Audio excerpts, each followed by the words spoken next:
Oh man, I'll tell you what. Two biggest problems us astronomers face. One, getting beat up and our lunch money stolen. And two, the sky is cloudy quite often when we're trying to look at it.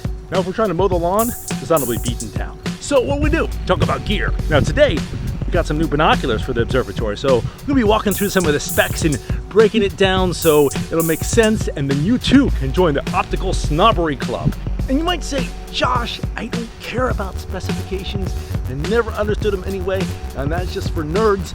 And I'm not a nerd, I'm cool. Besides, sounds boring. We'll break it down, man. We'll make it cool. I don't know if we can make it cool, but we'll make it entertaining. It's quite fun. And even if you don't buy any gear, you can go, next time you're around some fancy, expensive telescopes, look through it and say one of two things. The telescope uses lenses, mention color correction, because everybody's always obsessing about that. And say, well, it's better than I expected it would be. And then if the telescope uses mirrors, ask who made their mirror. It'll get in their heads. Trust me on this one. Let's get to it.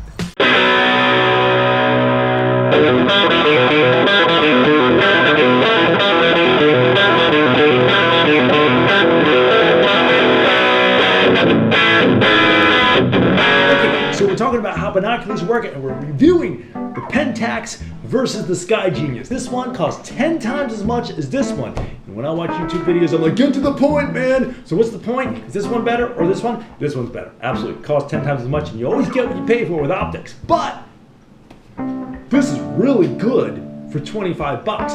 Really gave this one a run for its money. We're looking at color correction. Pretty much the same. This one has a warmer field of view. This one feels like it has a wider field of view, but they're identical. And this one is lighter. This one has a little, it edges it by what, 8 millimeters, bigger lens. So on the dark skies, it pulls in more light, or under light skies, it does too. My quick take on it, if you just get into it, if you have a tight budget, get this. If you want to spend a couple $100, you might actually be better off getting this and a telescope.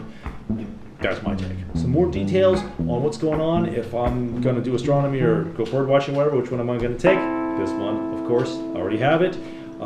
Thanks to my dad for a birthday present a couple of years ago. Awesome gift right here. How do binoculars work, and how do we use them? What are we looking for, and how do we join that optical snobbery club that I was talking about, right? Well, binoculars really two telescopes. I can see you side by side. This is an old school design. I don't know exactly what year it was invented, but Galileo used a design like this to see the moons of Jupiter, and it's called a refractor. And what it does is it refracts or bends the light using a lens to a point, and we can put an eyepiece right there. So the binoculars are two telescopes right next to each other. Why do these look funny? The problem is when the light gets there, it's going to be up, the image is going to be upside down. So this uses prisms, one here and one here. This one flips at 90, this one flips at another 90 for 180, so when it gets to our eye, it looks right side up, which is very nice, especially if you're trying to find your way around the sky. This is the same. This uses roof prisms.